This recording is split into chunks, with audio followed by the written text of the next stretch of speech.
তো ফিউচার রুহিকে তোমার কিছু ইচ্ছার কথা বলো, তাই ও দেখে নিতে পারবে যে তোমার ইচ্ছাগুলো আদৌ পূরণ হইল কিনা।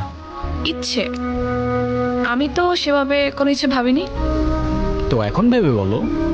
কোনো এক বিকেলে আমি তোমার সঙ্গে সমুদ্র দেখব, ওকে। আর আর সেই সমুদ্রের পাড়ে দুজন মিলে সন্ধ্যাবেলা ফানুস উড়াবো।